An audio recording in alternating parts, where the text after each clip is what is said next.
was designed, but now with technologies, we can actually identify different technologies that can help us address different learning objectives, depending on the kind of level of thinking that we are addressing with those learning objectives. So it's very interesting how we can create activities that only focus on concrete knowledge, just like remembering something, acquiring fixed knowledge, to more abstract, more complicated, more critical forms of knowledge, right?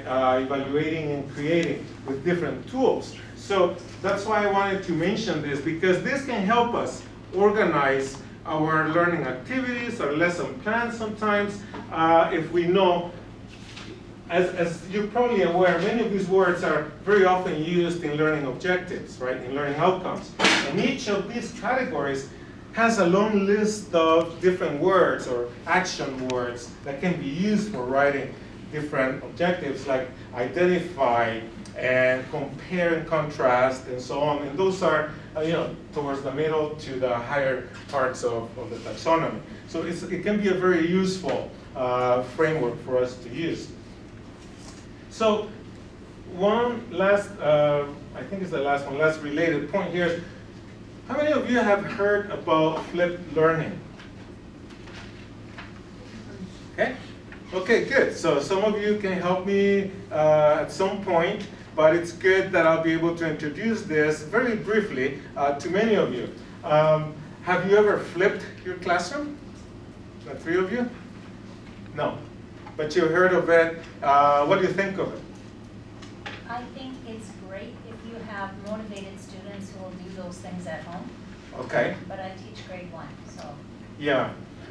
And that is probably the key challenge or the key criticism of flipped learning. I'll explain a little bit, but we don't have a lot of time. The reason why I wanted to mention it, I think I may have another slide. No, not yet. So the reason I wanted to mention it is because using podcasting or using videos, for example, these tools are actually, they work very well within a flipped classroom kind of learning environment. So I thought that it would be important to at least mention it, and later if we have time, I'll add a bit more information. I'll give you some resources for you for self-study later if you're interested, including podcasts.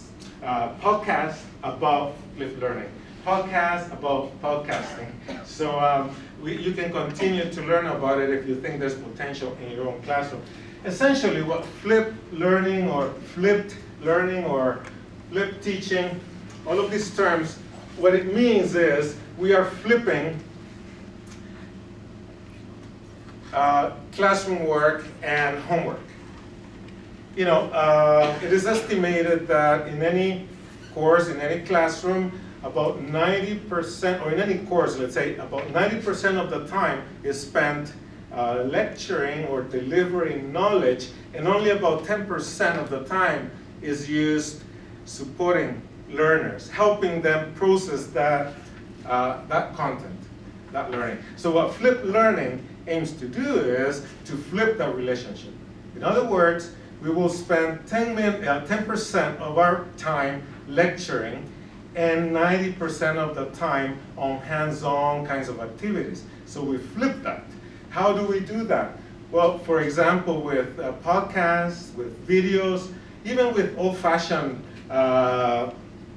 printed materials, we can actually have students do much of that work, or viewing lectures, short lectures, in their own time for homework, and then they come to class having been introduced to the content. It doesn't mean they will have mastered the content.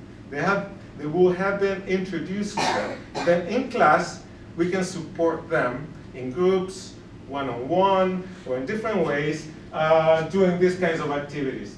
Applying, analyzing, evaluating, creating, and so on. So that's the essential principle related to flipped learning. And as Trudy correctly pointed out, having motivated students who will do that work after class is key, right? But how do we do that, right?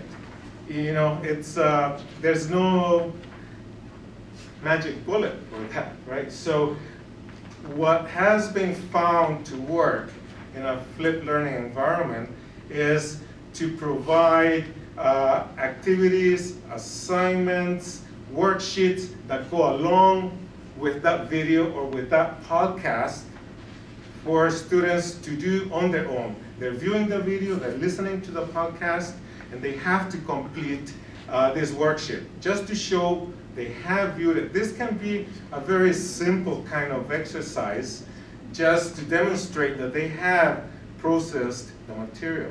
And then they come to class, and that's really where the true learning should be taking place, through the application and all of those higher level elements of the taxonomy. Right? Any comments or questions at this point?